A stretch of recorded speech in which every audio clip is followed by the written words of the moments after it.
One piece chapter 1048 का title है 20 years 20 साल। तो चैप्टर का टाइटल पढ़ते ही फिर से मुझे एक बार अंदाजा लग जाता है कि इसमें वापस एक बार फिर से 20 साल पहले जो कोजुकी कासल में आग लगी थी उसके बारे में कुछ पास दिखाएंगे, जहां मोमोनोसुके शायद फिर से मोटिवेट होगा ओनिगाशिमा आइलैंड को हिलाने के लिए, क्योंकि हर 2 से 3 चैप्टर में मोमोनोसुके बार बार मोटिवेट होता है और फिर फेल होता है, वो फिर मोटिवेट होता है। तो और वन पीस में मुझे पता नहीं क्यों इस चीज से बहुत ज्यादा दिक्कत है, हर थोड़े टाइम बाद पास दिखाते हैं। अगर आप वन पीस का कोई आर्क मिस भी कर देंगे ना तो आगे चलते आर्क्स में ना वो फ्लैशबैक आते आते आपको पूरी स्टोरी समझ आ जाएगी। वन पीस में इतना ज्यादा फ्लैशबैक दिखाया जाता है। तो चैप्टर की शुरुआत हुई है लूफी से, और लूफी का आधा हाथ बादलों के ऊपर है और वो बहुत बड़ा एक पंच उसने बना रखा है काइडो को मारने के लिए। और मोमोनोसुके उसने पिछले चैप्टर से कहा था कि ओनिगाशिमा को मूव करने के लिए, वो ओनिगाशिमा रास्ते में आ रहा है। मोमोनोसुके सुन के काफी हैरान और कह रहा है Onigashima out of the way, wait Luffy I can't. फिर मोमोनोसुके अपना फिर से पास्ट याद करता है, जिसमें टोक्यो से कहती है तुम्हें फ्यूचर में जाके कोजुकी क्लैन को फिर से बिल्ड करना है, और मोमोनोसुके अपना सर ओनिगाशिमा में दे के मारता है शायद उसे पुश करने के लिए। आगे दिखाया जाते हैं लूफी और काइडो को, जहाँ पर काइडो कहता है कि ठीक है मैं तुम्हारा ये पंच लूंगा, मतलब काइडो को कोई इरादा नहीं है इस पंच को डॉज करने का। और काइडो आगे कहता है कि तुम्हें पता है 20 साल पहले इस कंट्री का जो हीरो था उसकी मौत जल के हुई थी,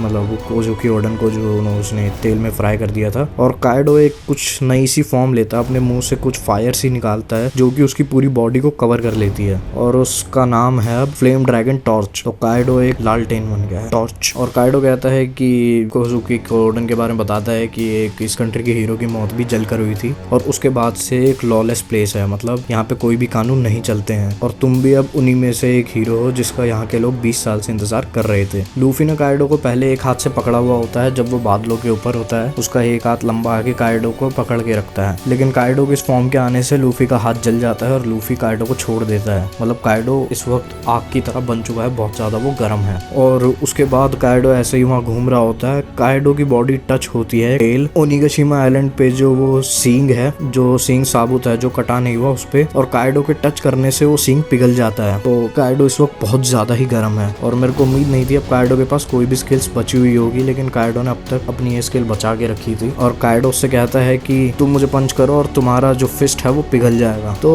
लूफी उसमें बड़े कॉन्फिडेंस से कहता है कि मैं मेल्ट होने वाला नहीं हूँ। काइडो अपने अटैक का नाम देता है राइजिंग ड्रैगन, जहाँ पे लूफी भी कहता है गम गम, और पास्ट याद करता है जब बॉस होगोरो ने उसे सिखाया था एडवांस आर्मर हाकी यूज करना, जिससे उसे टच करने की जरूरत नहीं है। और लूफी वही बात काइडो से कहता है कि मैं तुम्हें पंच करूंगा लेकिन तुम्हें टच करे भी ना, क्योंकि मुझे वो वाली स्किल आती है जो कि शायद सब वन पीस में हर इंसान को आती ही होगी।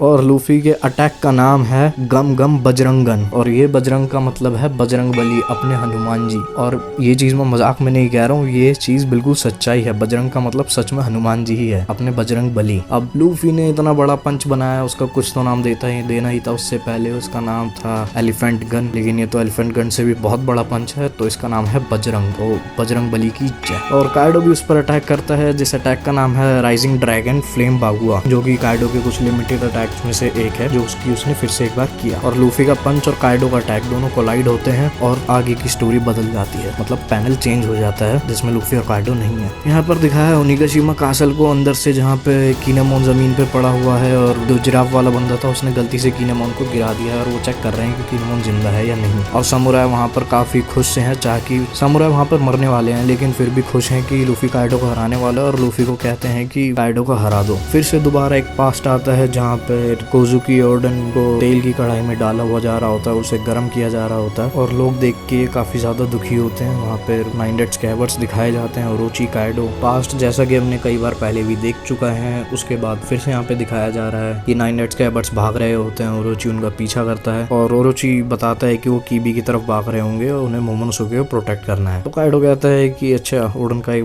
बेटा भी है तो मैं उसको देख लूंगा, मतलब काइडो उसे मारने के लिए जाता है, और जो भी इंसान रास्ते में आता है काइडो उसे मारता हुआ चलता है, और ओरोची भी ऑर्डर दे देता है शूट एट साइट का। और फिर वही हर बार वाला पास, कोजुकी कासल जल जाता है, और फिर वो डायमो को ऑप्शन देता है कि या तो तुम एक मुझसे वॉर करो या मेरे साथ मिल जाओ। तो समुराइज अपने प्राइड के अकॉर्डिंग वॉर के लिए तैयार हो जाते हैं और हार जाते हैं, जो कि मालूम ही है। और ओरोची बहुत खुश है पास्ट में, जैसा कि दिखाया ब्ला ब्ला ब्ला। मैं इसमें मतलब काफी सारी चीजें लिखी हैं, लेकिन कुछ भी इसमें बहुत ज्यादा जरूरी नहीं है, बल्कि बिल्कुल भी जरूरी नहीं है। इसमें वही सारी चीजें दिखाई हैं कि कैसे उन्होंने वहाँ फैक्ट्री प्लांट करी जिससे वाटर पॉल्यूट हो गया, और क्रॉप्स जो सिर्फ वहाँ पर क्रॉप्स उगनी बंद हो गई, मतलब खेती की जमीन बिल्कुल बेकार हो गई, लोग भूख से मरने लगे, गरीबी आ गई। ईबुसू टाउन के लोगों को उन्होंने बचा हुआ खाना दिया जिससे वो हंसने वाली बीमारी उन्हें हो गई। और यही सब पास्ट में चलता जा रहा है। और पास्ट खत्म होने के बाद जैसे ही प्रेजेंट में आते हैं, यहाँ दिखाया जाता है ओरोची को, एक जलता हुआ ओरोची जो कि अपनी ड्रैगन वाली फॉर्म में है और कोमुरासागी पे हमला करना चाहता है। और ओरोची कहता है कि वो अपने साथ तुम्हें भी ले जाऊंगा, मतलब ओरोची खुद तो मरेगा ही और साथ में कोमुरासागी को भी मार देगा और वो आफ्टर लाइफ में ड्रिंक कर सकते हैं साथ में। तभी वहाँ पर डेंजरो आता है, ओरोची की गर्दन काट देता है। और आगे चैप्टर में दिखाया गया है उसकी गर्दन काटने के साथ साथ ही जो पैनल चल रहे हैं, जो वानो कंट्री के फ्लावर कैपिटल के लोग हैं वो हवा में लालटेन्स उड़ा रहे हैं जो कैंडल काइट होती हैं, और उन पे लिखा हुआ होता है I wish ओरोची would go away, मतलब ओरोची के खिलाफ ही उसमें चीजें लिखी होती हैं। और जिस तरह से प्रेजेंट किया गया है, इस बार मुझे ऐसा लगता है कि सच में ओरोची मर जाएगा। और मैं वैसे भी ओरोची से परेशान हो चुका हूँ। एक टाइम पे मुझे लगा था ओरोची शायद कुछ करेगा, लेकिन अब मुझे ओरोची से बिल्कुल भी कोई उम्मीदें नहीं है। और उसके बाद लास्ट पैनल पे दिखाया जाता है लूफी काइडो को, दोनों के अटैक्स कोलाइड हो गए हैं और रिजल्ट शायद से अगले चैप्टर में मिले। अब पहले मेरे को लगा था लूफी जीत जाएगा जिस तरह उसने पंच बनाया था, लेकिन काइडो ने एक और अपनी स्किल्स यहाँ पे प्रेजेंट करी है जिससे कि हो सकता है लूफी ना जीते, ये फाइट थोड़ी और लंबी खिंच जाए। बाकी